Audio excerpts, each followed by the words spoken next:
Hello, everyone. On behalf of the International Federation on Aging, I would like to welcome you to the first webinar in the post-conference webinar series. This series was developed to ensure that knowledge continues to be mobilized following the IFA's 14th Global Conference on Aging. And our first presentation of this series will be Human Rights of Older Persons in Agenda 2030. And I'm now going to pass it over to Cynthia Stewin, one of the IFA's United Nations representatives in New York, to tell us all about the presentation and get it started. Thanks. Thank you, and welcome everyone for being on this webinar today. I'd like to first introduce you to the other three panelists who will be on the call today, and this is actually the order in which they will speak. I have Frances Zynedin, who is a United Nations representative for the International Federation on Aging, and also member at large of the NGO Committee on Aging in New York. We're joined by Erica Dar, who is Director of Global Alliances of the AARP Office of International Affairs. She is co-chair of the Stakeholder Group on Aging. Third is Ken Bluestone, who is Head of Policy and Influencing for Age International and Chair of the Global Alliance for the Rights of Older People. So let me just give you an overview of the session that we'll present to you today. The first, of course, we've just introduced, and you will get a bit of background in setting the stage for older persons at the United Nations.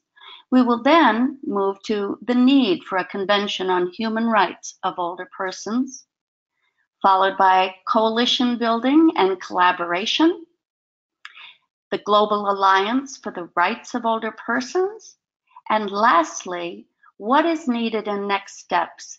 And I'll make a comment here that this is really the critical part of this presentation, because whatever country you reside, we need you in your country to be heard about human rights of older persons. So that will be we will have time at the end for a lot of, we hope, interactive dialogue. So as you think of your questions, please note them in the chat box. And most computers, it's to the right of the slides. Please note them, and we will try to cover as many of those questions as we can. And also, we will try to avoid acronyms, but if we slip and you don't quite understand something we've said, put it in the chat box and I will try immediately to get clarification to you. So let us begin, and I'm turning the panel over to Frances Zynedin. Frances? Hi, thanks, Cynthia. Hello, everyone. Older persons at the United Nations. Aging issues have had a long history at the United Nations.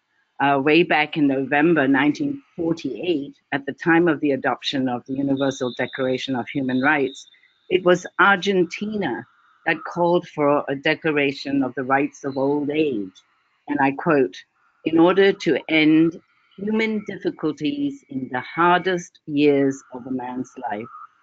The General Assembly, however, asked the Economic and Social Council to study the issue, and it has been studied at the United Nations ever since.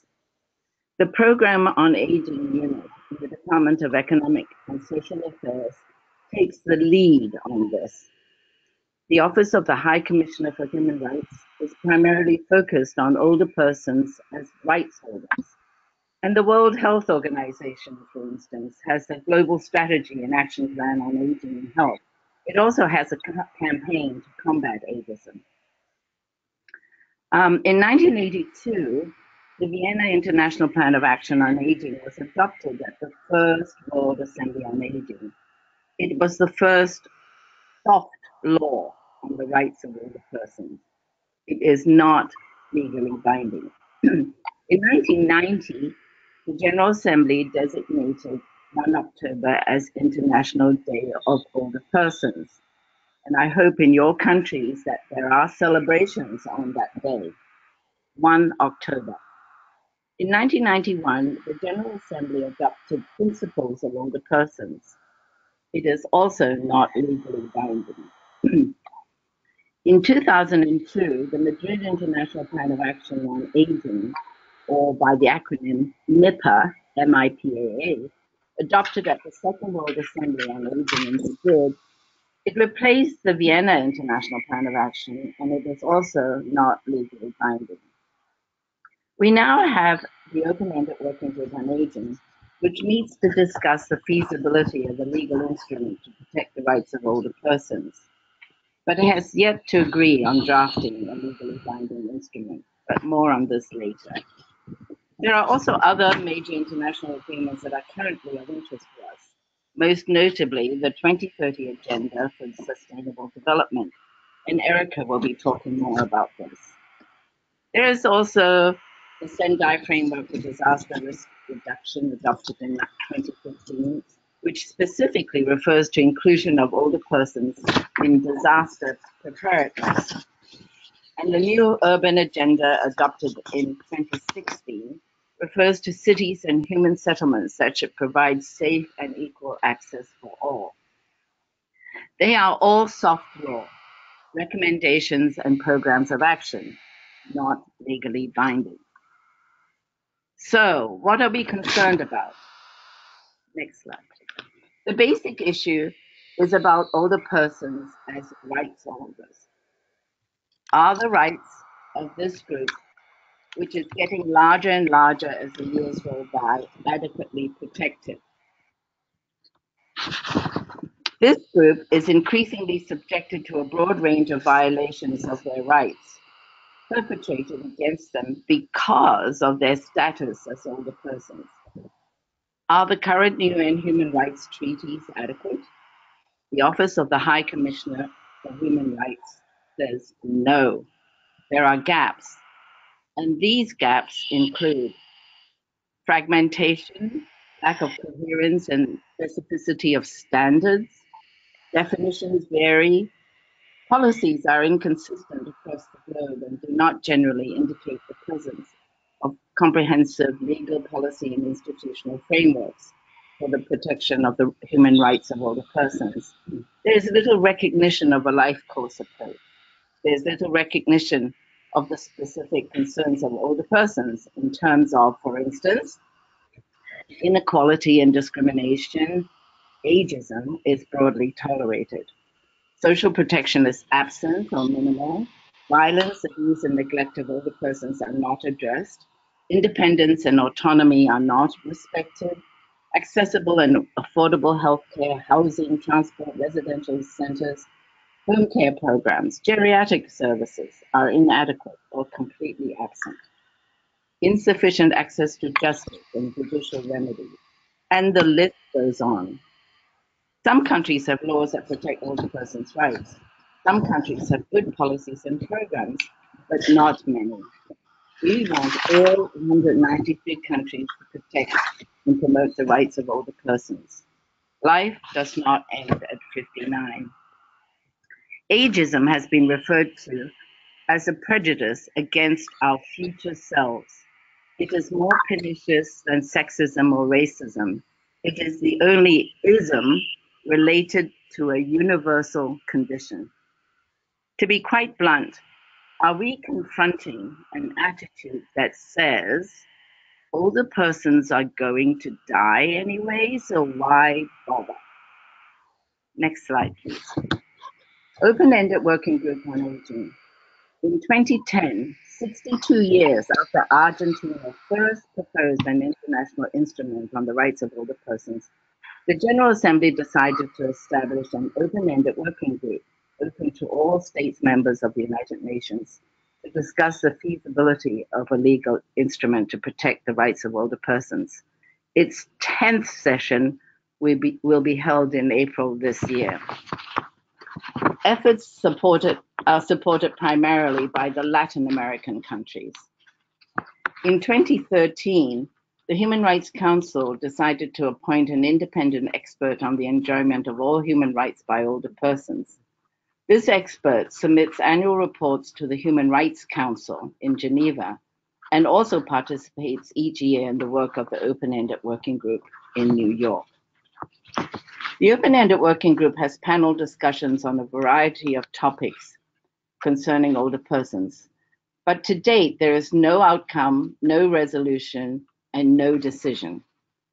But it has begun, starting last year, to discuss the normative content of a convention. What could actually go into a convention, even though at this point no decision has been taken on whether or not to have a convention. The chair has recommended that at the 10th session this year, member states should consider having an outcome document or recommendations, but this requires negotiations and consensus. We, the members of civil society, are going to be urging the establishment of an informal group to start drafting a convention. We need a lot of help at the national level to get support for a convention.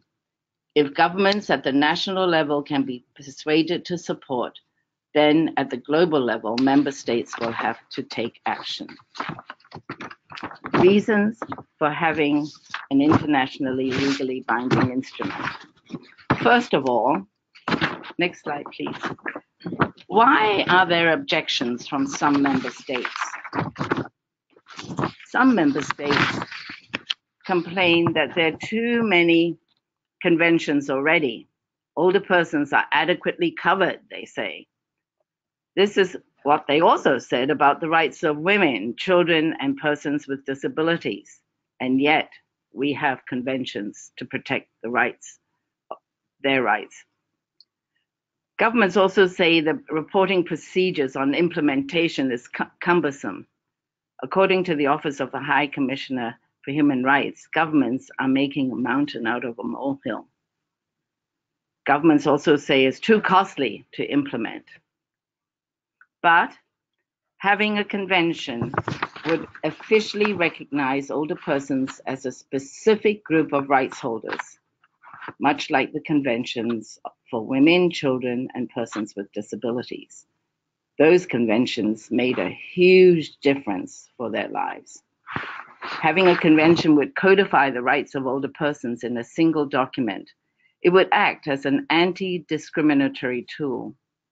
It would require governments to collect data, develop indicators, establish laws and policies, develop programs. It would improve state accountability and transparency. Once they have ratified the convention, they can't easily change their minds with every change in the party that is in power, the government that determines policies and programs. Having a convention would raise public awareness of older persons' rights. It would create societies and environments for all ages throughout the life course, where older persons, in whatever circumstances, are able to contribute, prosper, live a life of dignity, and enjoy their rights wherever they live. I would like to conclude very quickly by calling on organizations and individuals involved in issues of concern to older persons and older persons themselves to, as Cynthia mentioned earlier, to make a big noise as loudly as possible and as soon as possible to get their governments and everyone else to support the rights of older persons. We must end ageism. We need a convention. Join the efforts for a convention. Ken will be discussing the role that civil society is now playing and can play in these efforts. I now turn the microphone over to Erica, who will talk about the stakeholder group on aging. Thank you, Francis, and thank you everyone who's on the call. I know we have limited time, so I'm going to go to the next slide, please. So I'm going to give you a little bit of a background about what's been going on in the UN around Agenda 2030. In 2000, following the Millennium Summit, the UN member states established 8 Millennium Development Goals for a period of 15 years to expire in 2015. These international development goals were focused on the developing world. For example, some of the goals were to eradicate extreme hunger and poverty, gender equality, reduce child mortality, etc. In 2015, the member states discussed the post-2015 development agenda and thus began a process of consultations. These consultations included civil society and other stakeholders. In 2015, the 2030 Agenda for Sustainable Development was adopted by all United Nations member states, 193 countries, which provides a shared blueprint for peace and prosperity for people and the planet. The core of the 2030 Agenda are the 17 Sustainable Development Goals, SDGs, which are the 2030 Agenda, which call for an action by all countries, developed and developing, in a global partnership. The definition of sustainable development can be defined as development that meets the needs of the present without compromising the ability of future generations to meet their own needs. The SDGs are based on three core elements: economic growth, social inclusion, and environmental protection, with eradicating poverty in all its forms. The mantra for the Sustainable Development Goals agenda is to leave no one behind. Next slide, please. So the mechanisms around the SDGs. We have the high-level political forum on sustainable development, better known as the HLPF. This is the main United Nations platform dealing with sustainable development and was formally established in July 2013. It meets every year under the auspices of the Economic and Social Council and every 4 years under the auspices of the General Assembly. It is responsible for monitoring the progress and implementation of the SDGs. As part of its follow-up and review mechanisms, the 2030 Agenda encourages member states to conduct regular and inclusive reviews of progress at the national and subnational level, which are country-led and country-driven. So, countries present their national voluntary reviews at the HLPF. This year, the HLPF is during the month of July, and it is from the 9th to the 18th, with the theme of empowering people and ensuring inclusiveness and equality. Currently, the countries, but the regions that are sending in VNRs, or voluntary national reports, are 11 European, 6 Latin American and Caribbean, 18 from Africa, and 16 from Asia and the Pacific. Now, moving on to the stakeholder group on aging, I just want to mention that our main driver was that older persons were missing from the discourse in the Millennium Development Goals. So there were 6 NGOs who came together to brainstorm as to how we could get older persons included in the SDGs. Now, we realized we couldn't get a separate goal. So the best strategy for us was to get aging embedded in as many goals with language such as life course, life. Successful in that we now have age referenced in 15 of the 17 goals and became formalized in the process of the negotiations as the stakeholder group on aging, which is a part of 9 major groups and other stakeholders. And now, in that capacity, our role is to report to the HLPF on the issues pertaining to older persons based on the goals that the HLPF decides to review annually.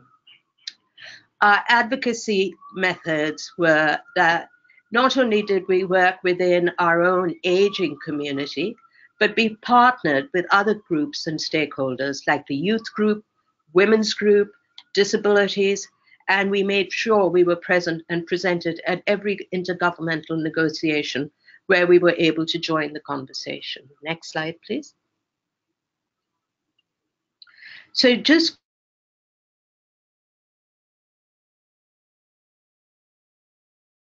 hunger, 3 is what is it? I can't see.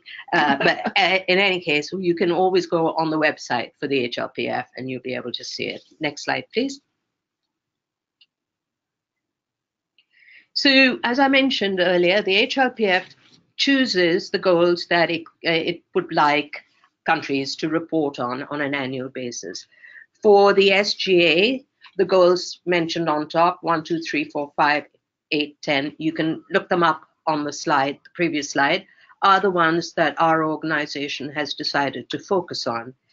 This year, the goals that the HLPF have highlighted are 4, 8, 10, 13, 16, and 17. So education, work, inequalities, climate change, peace, and 17 is partnership. We at the SGA, we will focus on education, work, inequalities, and the role of partnerships. A lot of the work that we do is also looking at the issue of data, and we've been advocating for full data disaggregation based on no age caps and age-inclusive surveys, and data disaggregation by age and gender. Many of us were partners with the UN agencies, statistical offices, UK government DFID in advocating for the Titchfield City Group on Aging for disaggregated data by age. Titchfield was formalized at the UN Statistical Commission in March 2018. The Statistical Commission, at its 49th session, which was held from 6 to 9 March 2018 here at the UN in New York, had approved the establishment of the Titchfield Group on aging-related statistics and age disaggregated data. It is the 10th of such city groups currently addressing specific thematic challenges in the development and implementation of statistical methodologies. The overall objective of the Titchfield Group is to develop standardized tools and methods for producing both data disaggregated by age and aging-related data. Okay, I apologize for that. Sorry about that. To encourage countries to do so by playing a leading role in the development and communication of new standards and methodologies, and addressing existing issues and deficits in data on aging. Next slide, please. So talking about the influencing process, and this is where everybody on the call has a stake. This is a universal global agenda, and we as the stakeholder group on aging can just do so much at the United Nations and during the various intergovernmental negotiations at the UN. We have a website, which is the stakeholdergrouponaging.org, where we share information, and our role is information dissemination as best as we possibly can. Also to ensure that NGOs involved with issues of older persons are engaged at their national level. So for instance, if you go to the website for the HLPF and you look at what countries are reporting in their voluntary national reviews, and your country is listed, the onus is on you to engage with your government to ensure that they're saying what you want them to actually say, which is the truth as to what's happening on the ground. Because often in these forums, governments will say, tout all the good things they're doing. But if they are really true to achieving the SDGs, we have to hold their feet to the fire and hold governments accountable to be accurate in their reporting. Lastly, I will say the Stakeholder Group on Aging welcomes any or all of you to join us in this campaign to ensure we leave not just no one behind, but specifically older persons behind in Agenda 2030. And I thank you. And now I will turn it over to my colleague Ken Bluestone to talk about the Global Alliance and the rights of older persons. Thank you. Thank you, everyone. It's my honor and pleasure to be with you this afternoon or this morning, and even this evening, depending on where you are. The Global Alliance of the Rights of Older People was established in response to the Open-Ended Working Group on Aging, which we've already heard about. It's absolutely a crucial part of the Open-Ended Working Group's process. And I'll come back to how that works in a moment. We have over 250 members globally, and we're growing. Our main commitments, what we really fundamentally drives our work, is a belief that we should be living in a world in which older people live free from discrimination and are able to fully enjoy their rights. And within the context of the Open-Ended Working Group, but also in terms of what we think genuinely is necessary in order to, as a critical tool for helping to achieve the protection of these rights, we believe that a UN Convention on the Rights of Older Persons is essential to make this happen. And we've already heard from Frances many reasons why this is the case. And what I'd like to add to that is what the convention has the potential to do is first of all, it is a universal standard. We have many different examples of very good legislation at a national level, even at a regional level. In Latin America, there is a convention on the rights of older persons. But what we do not have is a core standard, the fundamental rights that exist no matter where you are in the world, that basically says we as people, no matter what age we are, we continue to have rights and we should be able to exercise those rights. So what a convention is going to be able to do for us is to, first of all, help reframe our understanding of what it means to be older in society. And we have to shift away from a mentality that sees older people as less capable, as recipients of welfare, to older people as rights holders. A convention is also going to create legal certainty. And this is absolutely critical in terms of helping to inform and influence and guide national policies and legal systems. All of the human rights conventions that are in place at the moment fulfill this exact function. They help governments and civil society to understand better how we can create better policy, how we can respond to the rights and needs of people in society. But a convention is a piece of text is only a tool. Even as a binding human rights legislation, it only actually has a value and meaning if it gets used. And this is why civil society is so important. It's the implementation of the convention and bringing it into being that really brings this convention alive and makes it's such an important tool. So next slide, please. So this is why civil society is at the heart of the convention. And I just want to reflect for a moment, when we talk about civil society, what we have to bear in mind is that this agenda of protecting the rights of older persons is a whole society agenda. This is something that this process and our thinking and our engagement around the rights of older persons must have older persons at its heart and its center and their lived experience. But it's also the experience of all people in society that is so important here, because it is one of the unique aspects of the human rights agenda that this is something that will touch and does touch on everybody's lives. So when we are speaking about civil society, we're not talking about just older persons, but this is a whole society agenda.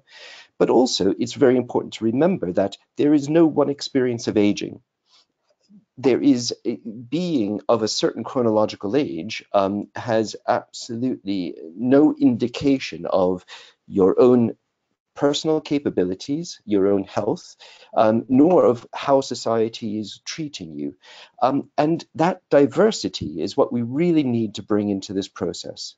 So there are three things I want to touch on in terms of what civil society actually does as core for both achieving a convention, but also critically for making sure that once we have a convention, it is an effective tool. The first is awareness.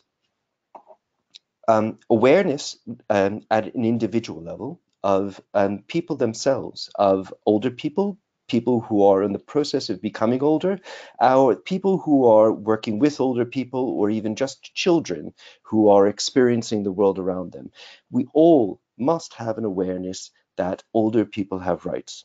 And that has to be internalized. We must be comfortable with saying, actually, when I'm in a medical situation and I'm speaking to my doctor, I need to have the confidence to be able to say, I am a rights holder. I have rights. You must treat me with respect and dignity. And there are certain things that you should be doing for me at this point in my life as you were doing earlier on. Awareness also in terms of making the governments who are going to be negotiating this convention aware of what the lived experience of older people is. We have many experts and many government representatives who have a tremendous amount of experience drafting texts. But what we have seen from how the Convention on the Rights of People with Disability was achieved, it is the actual experience of people who in society whose rights are being violated that is what makes this convention useful. It's what drives the agenda forward, which brings me to my second point, which is advocacy. No convention, human rights convention, that is been a successful convention, a powerful tool for change, for informing policy and thinking, has ever come about without civil society driving it forward. And this is something that we have heard from government representatives, and time and again, they need to hear the voice of civil society. So we have a critical role to play in terms of advocacy of bringing governments to the table. Even if a government is convinced this is the right thing to do, they need to know that from civil society that they have the support of their population, of civil society stakeholders, of the people who are actually affected by this, to actually take these steps. And that is not to be minimized. That is an extremely important part of this process. It is also important in terms of the making sure that governments also are invested in doing something with this convention once it is actually agreed. And that is both about ratifying this and bringing it into national legislation, but it's also about the implementation, because governments can do a lot with human rights conventions, even if they don't specifically bring it legally within to their own national law systems. And this is really what the convention is all about. It's that interface between civil society and governments. And it is this effective tool that allows older people to stand proud and to have everyone be able to understand what needs to happen in order to make better policies, in order to ensure that going down to very specific examples of making sure that a person has the right to choose where they live, to being able to get access to medical care or support if they need it. So next slide, please. So this is a key part of what we are trying to do as GARAP, the Global Alliance for the Rights of Older People. And one of the key reasons why we came together was to help articulate for UN member states that there is a global civil society voice in just the same way that that the UN member states are coming together, that we as civil society also believe passionately about these issues. And crucially, to be calling for change and action. The way that we do this is that we are trying to create facilitate this action at a national level, as well as helping to facilitate better interactions within the UN, both in New York at the General Assembly and the Open-Ended Working Group on Aging, but also members working in Geneva at the Human Rights Council, where there's very specific discussion of human rights happens and very important discussions happen as well. What we know works is that we must bring the voices of older people themselves and make them visible and bring them into the agenda. As the Global Alliance, we are, well, I should say it's our members who are doing this. And we see increasing representation of older people themselves in New York, but frankly, we need to have so much more. And we are very lucky as the Global Alliance to have benefited from generous funding from the Swedish Postcode Foundation that has enabled us to carry out a project in 10 countries in Africa and Asia in order to build up a cohort of older activists. We are providing them with training, and we are also going to be facilitating regional meetings, and we are also gathering their views that we will present to the member states and those participating at the next Open-Ended Working Group. And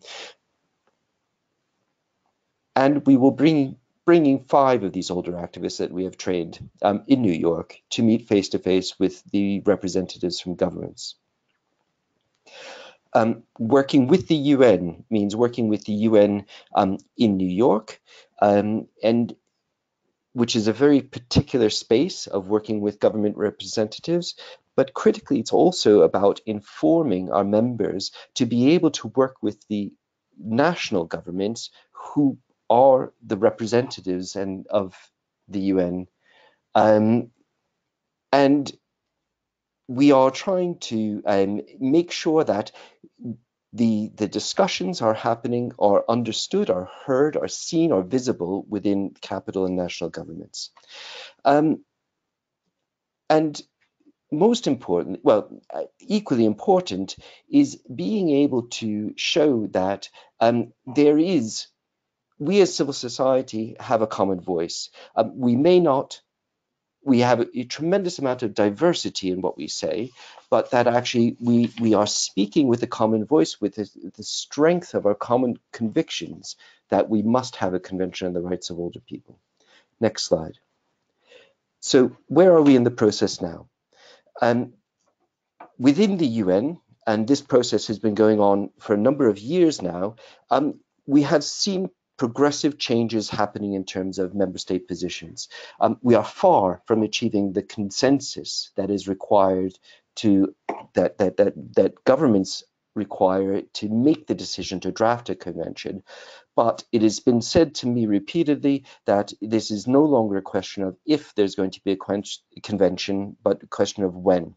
Now, what we would like as the Global Alliance is that when be brought forward substantially, and we must move to drafting a convention as soon as possible.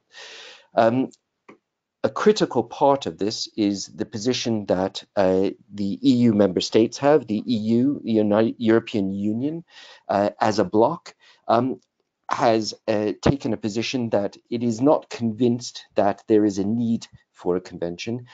But honestly, they have done that for all of the other conventions as an initial negotiating position. And what we have seen is individual member states within the European Union bloc have been changing and shifting their positions. We've seen a number of milestones in the process, and what we are hopeful is that at the next session, the Open-Ended Working Group, which, by the way, I should say is going to be happening in April, from the 15th to the 18th of April, is that we are also going to see the governments move from discussion to actually negotiating a statement, an outcomes document. And if that happens, that will be another critical step forward, another milestone that brings us much closer to being able to begin negotiating the drafting of a convention.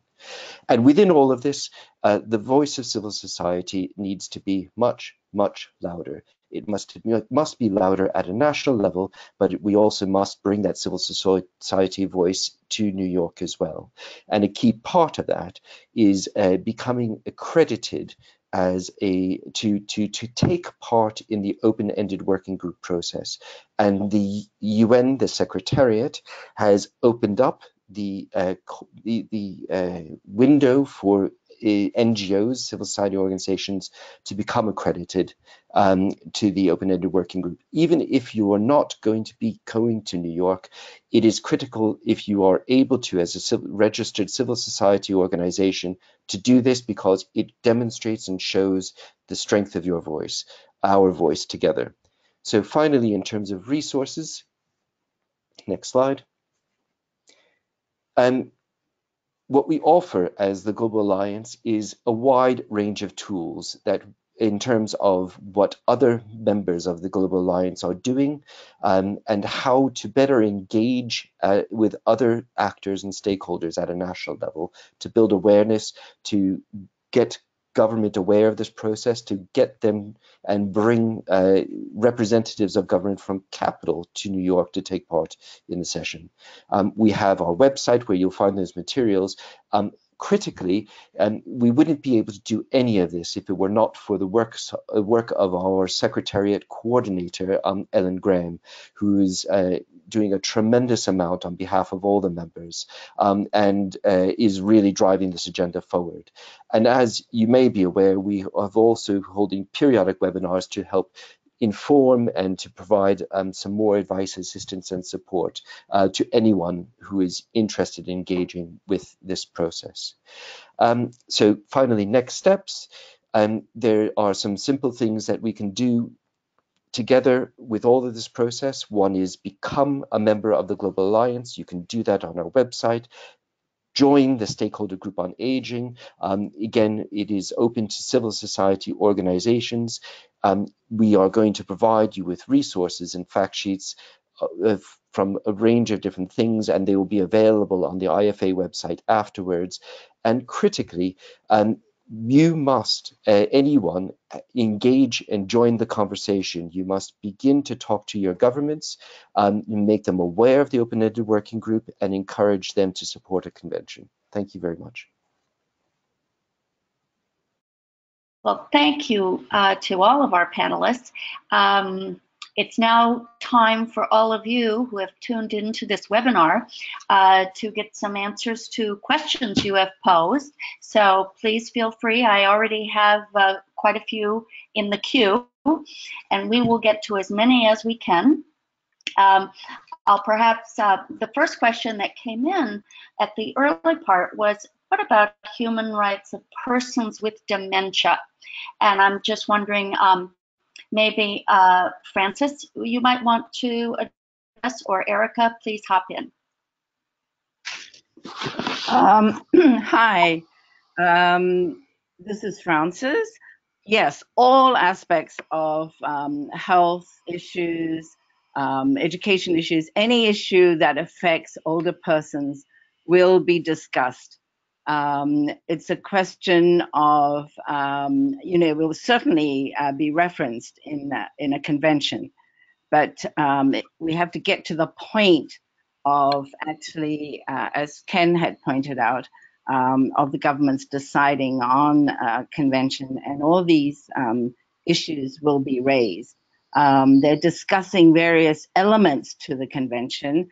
So if you go on the UN website, you will see all the different subject matters that will be covered. And so, yes, we will certainly expect to see something on dementia. Thank you. Great. And along the same lines, someone wrote in about many countries reference long-term care and palliative care, and it's just a slogan. Could we comment? I would like to start off by just saying, and I believe this question came from Mauritius, This year, the Open-Ended Working Group, while its substantive input, the focus area is social protection and social security, including social protection floors and education, training, lifelong learning, and capacity building. It also includes this year for a possible convention on the previous focus areas of long-term care, palliative care, and autonomy and independence. And if your organization would like to submit a written input, that can be done up until February 1st on the official website for OEWGA, the Open-Ended Working Group. But that's how I would respond to that question. Do any of my panelists have anything to add to that? Okay, then the next one is really the golden question. How long do you think a convention will take? They'd like a timeline. And how will we enforce implementation? Ken, you want to take a stab at that? Yeah, well, this is the magic question, of course. There is no actually single process for achieving a convention, and it all depends on the politics of that exists between member states, as well as actually, in this case, I think one of the factors is that to learn something from the history of the Convention on the Rights of People with Disabilities. It is said time and again that what really drove that process forward was the active voices of people living with disabilities that made that convention happen as quickly as it did. And this is where we need to really place more emphasis. We need more anger. We need more sense of injustice. We need more people, regardless of their age, standing up and saying, there is something here that is wrong that must be righted. Now, there is no, so how long that takes is anybody's guess. In terms of how do you make this usable, look, the whole point of a convention is to be able to allow that interaction and allow civil society, governments to be held to account by civil society. Okay. Cynthia, Ms. Francis, may I just add something to the second part of that question, which Yes. was how can it be enforced? Just to add on to what Ken said, it's already taken 9 years, right, of the Open-Ended Working Group to discuss this issue, and they're moving a little bit forward. But once it's decided to draft, it could take, it could take 2 years, it could take 5 years, or even a little bit more, depending on how often member states meet. And that's the sort of thing. I mean, I keep saying that I would like to see a convention before I die, but I'm not taking any bets on that. The other thing is that once a convention has been ratified, what the UN does is that it establishes an office to monitor the observance and compliance with the convention. So all the countries that have ratified the convention are required to submit reports on a regular basis on how they have complied with the convention. And so that's one way. And of course, there's actually no punishment. It's basically shaming, I think, and requests from other member states that if you haven't complied with this provision, this article, you must give answers to give reasons as to why. So there is a monitoring mechanism. And I just want to add that in many countries, these days, we see the human rights being eroded all over the place because of certain government positions. So we must be forever vigilant about the rights of older persons, as we should be about other rights as well. Thank you. Okay. I have two questions that are sort of similar, and I'm going to direct them to Erica. The first came from someone of how can we be part of the United Nations 2030 agenda? And a question from the CRDO Pakistan, who says they are working on senior citizens' rights in Pakistan, and how can we join the international forum? So Erica, could you perhaps give some guidance on that? Sure, thank you, Cynthia. So to the first, Pardon? 2030 or rights of older persons, one thing I would strongly recommend is that NGOs should look to get accreditation with the UN through the Department for Economic and Social Affairs. And what that means is that every 4 years you would need to, first of all, once you submit your application, you can go online and look up UN DESA NGO accreditation. Once your application is submitted, then the member states have to vote as to whether you you will be vetted, and then they will decide whether you can join. By the way, that's also it's for the overarching ECOSOC or Economic and Social Affairs consultative status, but you can also do accreditation for the Open-Ended Working Group on Aging, if that's the one issue area, like the rights of older persons, that you're interested in. You can submit your application, and I believe it's still open for NGOs who would like to be accredited to the Open-Ended Working Group to submit their applications. Last year, we had 44 new NGOs that joined the Open-Ended Working Group on Aging, which was a record number. So there are different ways, and there are resources that we can provide you with, like GARUP, the Global Alliance on the Rights of Older Persons. If you're interested in the rights issue, have a lot of information on the website. The Stakeholder Group on Aging works specifically, like I said, for the UN 2030 agenda. Please go on our website and submit your organization's name. We do ask what your UN NGO accreditation is.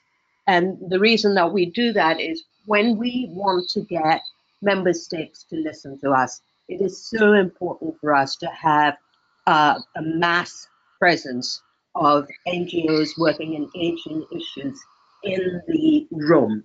So if we can sometimes work to get temporary badges, but it's much more effective if you are part of the UN system, so you can have your annual grounds pass to attend these meetings. The question from Pakistan was what, Cynthia? I've lost my... They're working on senior citizens' rights in Pakistan, and how can we join the international forum? Well, I think you answered both questions. Sorry? No. I think I answered both. Yes, I think you did. And I'm cognizant of time, and we have more questions. This is, why do we call age-related changes in mobility a disability any more than we call developmental phases of infants as a disability? And I think this is a very poignant issue for us to think about, because we're talking about a life course perspective. And an infant may be born with no disabling conditions and have normal developmental phases, but needs all kinds of protection and assistance through the developmental phases of his or her life. And then there are issues of acquired disabilities that happen across the life course, that may be due to an accident or due to a disease or other condition. And so one acquires a disability. But nevertheless, over the life course, There is the normative life course, and then there are those for whom challenges emerge. And I think for older persons, there is a higher rate of some chronic conditions. And it only speaks to the importance of a healthy, keeping people healthy as we age, because the more, taking the issue of mobility, the more we stay active and healthy as we age, the less inclined we are to have mobility issues. That doesn't preclude arthritis or other chronic conditions that are more prevalent for older persons. So I do think it comes to a semantic issue, and an important one, that we be careful not to label. And I think that's certainly being discussed on this call today. And I thank that person for the question. There was a historical question of somebody wondering, saying it's very important to understand history. And was there a particular event in 1948 that drove Argentina to take action? And I don't know. I do not know. Does any panelist have any information about that? Hi, this is Frances. I think I mentioned it happened actually at the time when the Universal Declaration for Human Rights was being discussed and adopted, as they were going through all the different articles for the Universal Declaration. There wasn't any reference there to age. And you know, they talk about gender, they talk about ethnicity, et cetera, and that was how Argentina brought it up. But I think it was brought up at a rather late stage of the discussions, and the negotiators didn't really want to delay discussions any longer, and so it was decided that the General Assembly would ask that the issue be addressed by the Economic and Social Council, and that's basically how it came up. There was not really the momentum after that. Okay. Here's a question. How can we ensure that a convention specific to older persons does not entrench ageist attitudes? Are the needs for a convention due to age or other factors like capacity functioning? If the crux of the convention is to fight ageism, how do we reconcile the exclusion of people on the basis of age? Who would like to take a stab at that? I would be delighted to. Okay. So look, this goes right to the heart of what it is we're trying to achieve through a convention, is if we take as a starting point that a person in their experience of being older in society, it's about how are they being treated by the rest of society. That's the starting point, and it's about two things. It's about the lived experience that people have at different ages in different contexts, that you are treated differently, and often that treatment, that experience that you have is something which is negative, is something that it doesn't always have to be negative, clearly, but what we want to make sure is that you are that the human rights that we are enshrined within the Universal Declaration of Human Rights, that we understand exactly what does it mean to ensure that those rights are protected in later life. Now, the issue of ageism is indeed a very strong strand. It's a very important part. It's one of the missing pieces of the human rights legislation internationally. There is no prohibition, or it's a very weak one, on the discrimination on the basis of age. So it's one of those gaps that must be filled.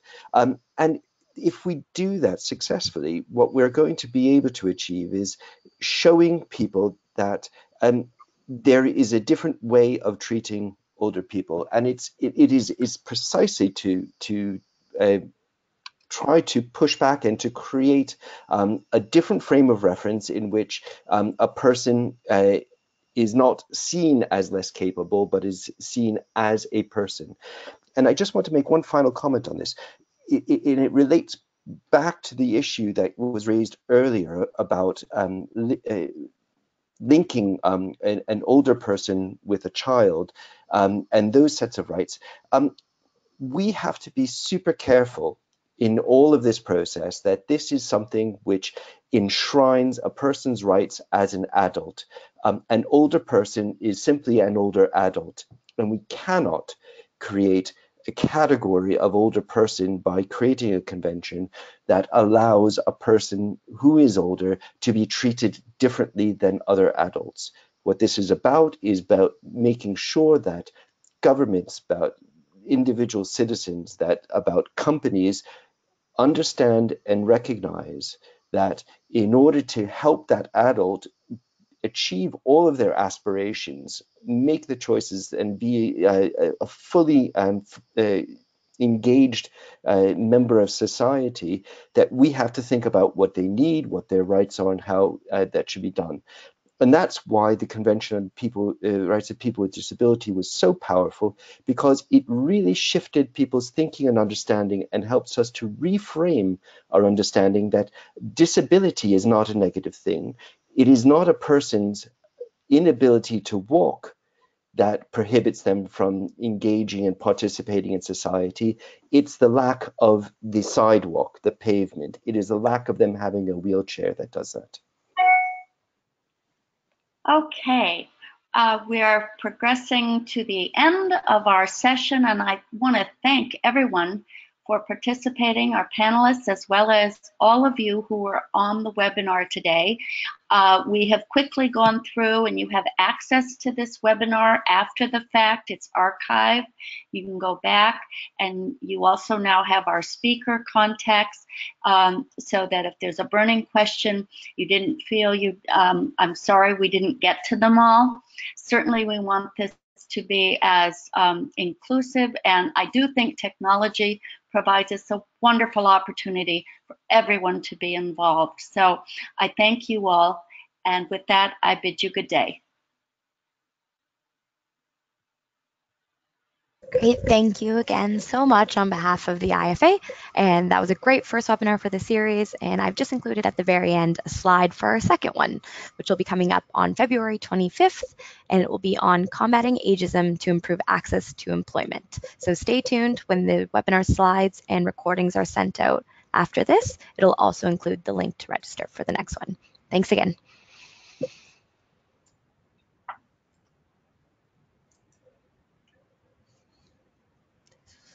Well, panelists,